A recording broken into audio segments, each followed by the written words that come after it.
Hello வணக்கம், இது உங்கள் சிவி ஜோன். ஸோ எல்லோரும் எப்படி இருக்கீங்க? இப்போ பார்த்தீங்கன்னா ஒரு ஃப்ரெண்ட்ஷிப் இந்த பிக் பாஸ் வீட்டுக்குள்ளே இது வரைக்கும் நான் கேரி பண்ணிவிட்டு இங்கேருந்து எடுத்துகிட்டு போகிறேன்னா லைஃப் லாங் இந்த ஃப்ரெண்ட்ஷிப்பை நான் மெயின்டைன் பண்ணணும் அப்படின்னா நீங்கள் யாரை சொல்லுவீங்க? ஒரே ஒருத்தரை சொல்லுங்கள் அப்படின்னு சொல்லும்போது நிறைய பேர் நிறைய விதமாக சொன்னாங்க. ஆனால் திவாகரை யாருமே சொல்லவே இல்லை.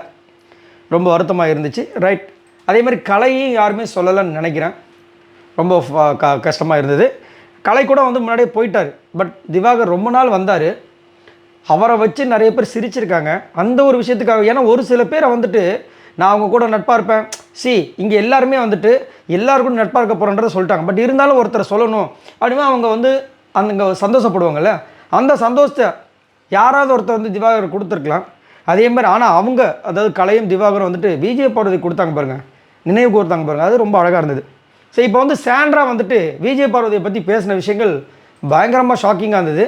அது மட்டும் இல்லாமல் திவ்யாவை பற்றி பிரஜன் சாண்ட்ரா வந்து பேச அழுத விஷயங்கள்லாம் பயங்கரமாக இருந்தது. அது எல்லாத்தையும் பார்க்கலாம். அதுக்கு முன்னாடி பார்க்குற எல்லாருமே நம்மளோட சேனலை சப்ஸ்கிரைப் பண்ணிட்டு பாருங்கள், லைக் பண்ணுங்கள், கமெண்ட் பண்ணுங்கள், ஷேர் பண்ணுங்கள். இப்போ வாங்க இந்த வீடியோக்குள்ளே போகலாம்.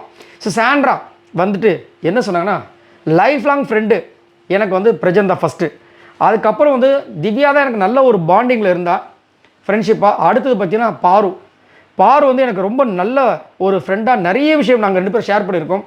அந்த கார் சம்பவத்தை தவிர்த்து பார்த்தா she is my close to heart, என்னோடய இதயத்துக்கு நெருக்கமானவ விஜய் பார்வதி அப்படின்ற சொன்னது விஷயங்கள். அதேமாதிரி கடைசியாக 6 பேர் இருக்கும்போது அந்த கார் சம்பவத்தில் எனக்காக வந்து நின்ன விக்ரமாக இருந்தாலும் சரி, சபரியாக இருந்தாலும் சரி, எனக்கு ரொம்ப பிடிக்கும். அரோராவை ரொம்ப பிடிக்கும். ஆனால் லைஃப் லாங் ஃப்ரெண்ட்ஷிப்பாக நான் கேரி பண்ண போகிறது அமித் அவர்கள் மட்டும்தான் அப்படி மாதிரி ஒரு விஷயத்த வந்து சொன்னாங்க. அடுத்தது வந்து ஆதிரி வந்து எஃப்ஜேவை சொன்னாங்க. எஃப்ஜேவை எப்படி சொன்னாங்கன்னா, எஃப்ஜேவை ஃபுல்லாக சொல்ல, அவன் தான் வந்துட்டு எனக்கு, ஆனால் லைஃப் லாங் அவன் இருக்க மாட்டான், அது உங்களுக்கே தெரியும் நான் என்ன சொல்ல போகிறேன்னு. ஆனால் நான் வந்து அரோராவை தான் நான் வந்துட்டு லைஃப் லாங் வச்சு ஃப்ரெண்ட்ஷிப்பாக வச்சுக்க போகிறேன். அவள் செம்ம மாஸ், கேம் மாஸ் அப்படின்றாங்க. ஓஹோ ரைட் அப்படின்னு வந்துச்சு. அதுக்கப்புறம் திவ்யா வந்துட்டு ஒரே இதில் முடிச்சிட்டாங்க. நான் வந்து ஒரு கட்டத்து வரைக்கும் ஃப்ரெண்ட்ஷிப் அப்படின்ற விஷயங்களில் இருந்தேன், ஆனால் எனக்கு இந்த வீட்டில் வந்து ஃப்ரெண்ட்ஷிப்பே இல்லை அப்படின்ற மாதிரி தோணுச்சுன்னு சொல்லிட்டு ஒரு மாதிரி சொல்லி ரொம்ப எமோஷனலாக அழுதுட்டாங்க. அதுக்கப்புறம் எல்லோரும் சமாதானப்படுத்துறது கொஞ்சம் அப்படியே எமோஷனலாக இருந்தது, ரொம்ப கஷ்டமாக இருந்துச்சு. அப்புறம் பிரச்சனை வந்துட்டு, நான் எப்படி உன்னை சொல்ல மாட்டேன் நீ நினச்ச, எனக்கு வந்துட்டு அப்பா அம்மா இருந்தும் இல்லாத மாதிரி தான், அவளுக்கு அப்பா அம்மாவும் கிடையாது, எனக்கு நீ வந்து ஒரு தங்கச்சி மாதிரி அப்படின்னு சொல்லிட்டு நம்ம 2 பேரும் ஒரே கிளாஸில் வந்து காஃபி குடிச்சிருக்கோம், சாப்பிட்ருக்கோம். வந்துட்டு உள்ளே வந்து உனக்கு எல்லாத்தையும் கிளியராக நான் வந்துட்டு பண்ணியிருக்கேன், எல்லாத்தையும் சொல்லிட்டேன். அப்புறம் என்ன? அதே மாதிரி சத்தியமாக என் லைஃப் லாங் நீ என் கூட இருந்து ஒரு தங்கச்சியாக இருப்ப அப்படின்னு சொன்னோடனே அவர் போய் கூப்பிட்டு வந்து அந்த முன்னாடி அந்த லிவிங் ஏரியாவில் நிற்க வச்சு சொன்னார். அதுக்கப்புறம் சாண்ட்ரா வந்து கட்டுப்பிடிச்சி அழுதாங்க. அது கொஞ்சம் எமோஷனல் இருந்துச்சு. பட் திவ்யா வந்துட்டு பெருசாக வந்து அதுக்கு ரியாக்ட் பண்ண மாதிரி தெரியல. அதுக்கப்புறமா அப்சரா வந்து வியானா சொன்னாங்க, ரொம்ப அழகாக இருந்துச்சு. அதுக்கப்புறம் பார்த்தீங்கன்னா கெமி வந்துட்டு அழுதாங்க.